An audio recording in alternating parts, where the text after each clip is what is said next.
I'm going to show you a super simple systematic flow that you can use to take the information from your credit report and turn it into disputes that get results. And this is even if you've never done this before.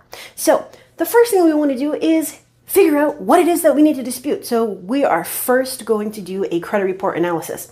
Now, pausing right there real quick, I have my clients use Identity IQ. You can use whatever you want, and you can take this with a grain of salt or etch it in your Bible. It's completely up to you. But my recommendation is to use Identity IQ, or you can even use Smart Credit. Now, I only use Identity IQ for my clients, but it's very simply because it shows me the information I need that's going to be at the top of the hierarchy in the pyramid method, such as date last active, date last paid, date last reported, so on and so forth. And those are the things that are going to remove charge-offs, collections, foreclosures, repossessions, all those things that really drop your credit score, right? Now, if you want to get access to Identity IQ, all three reports and scores, but you don't want to pay their full price, use my discounted link down in the description. So let's move forward. We're going to do our credit report analysis, and for this example, we have one medical collection that is unknown, another medical collection for $50, a K Jewelers charge off for $100, credit acceptance repo for $16,000, and an apartment eviction under public records for $3,000, and a late payment on American Express. And the account was closed, zero balance. Now, what we need to do is figure out, number one, what's hurting me the most? Number two, what's kind of like mid? And number three, what is the least impactful to my credit score? And we do this very simply. So using this example, we have K Jewelers, the charge off, the eviction, and the repo. Those are most hurtful to my credit score. The mid is just the late payment, and the least is going to be obviously those two medical collections. Now, you also need to have a goal for your credit score. So in this example, we have a 500 on Experian, 496 on TransUnion, and a 505 on Equifax. My goal is to increase at least 140 points. So I want to get to a 640 on all three bureaus. All right. So now we know what's hurting the most, mid, and least. Now I want to put down my goals in writing. Okay, I want to remove this eviction, repo, and charge off in less than 9 months. And in less than 6 months, I want to get rid of the late payment.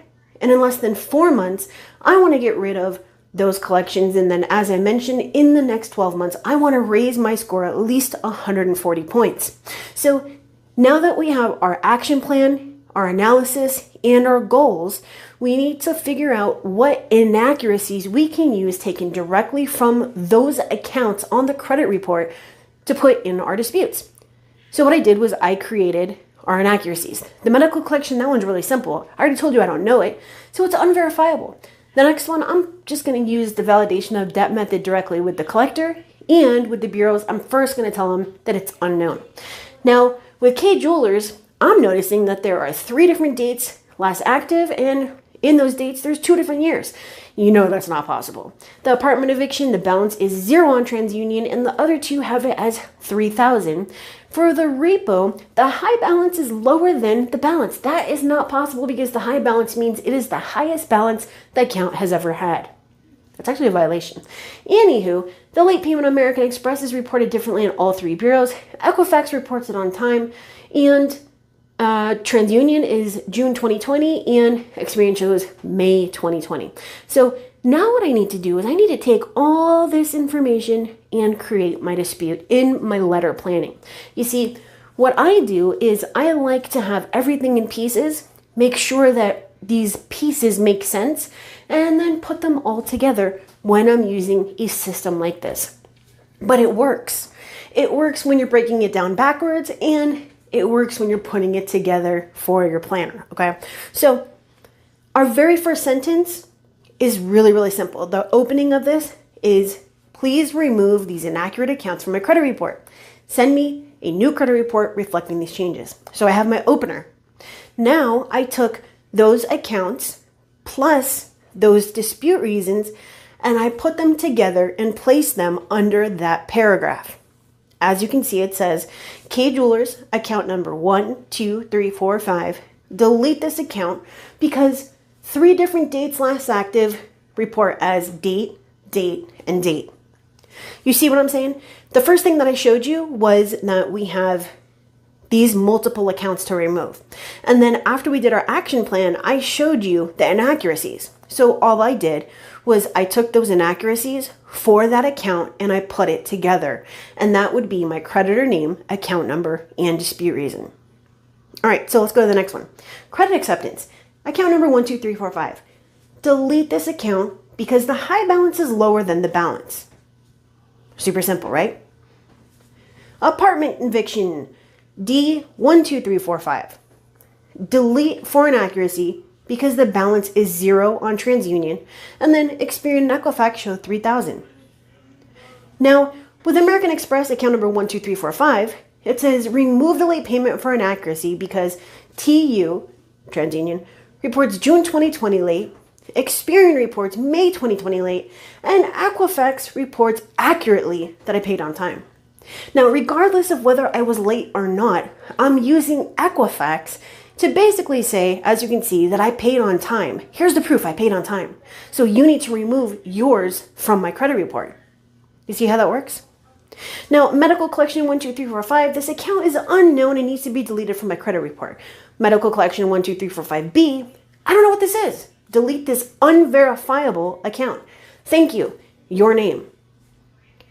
So the very next step to this would be pretty obvious. It would be taking it from this page, putting it onto some sort of document processor such as Word or Notepad, and then sending it out into the mail. So let's recap real quick. We first pull our credit report and figure out what needs to be disputed. Then we look at what is hurting us the most. Then we create our goals and look at our credit scores. Then we find our inaccuracies, and then we put it all together. Now, I'm going to be doing a virtual workshop where I go way more into depth how you can take your accounts and figure out exactly what you need to do by breaking this all down and then putting it together. You see, none of this needs to be difficult, and sometimes it may seem too difficult to even want to take on, right?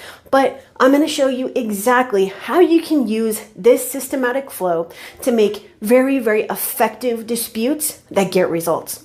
So for right now, that is it in this video. I will see you later or tomorrow for another daily video. And if you need help, not for the workshop because I haven't come out with that yet, but if you need help, you want to see if I can take over your file and do the credit sweep for you, very simply, go down into the description, click on the link, and go to my740.com and schedule a call with me, and I will see if I can help. Now, if you want to continue on with the do-it-yourself method, there's nothing wrong with that. I have a ton of free resources in addition to the 500 videos right here on YouTube. Go and check out the Vault, okay? The subscriber hub on the Vault at vault.my740.com is going to give you a ton of free stuff, okay? So go check that out, but otherwise, I will see you later. Post a comment on this video letting me know what you are currently struggling with. Like this video, share it with someone who might need it, and I will see you later.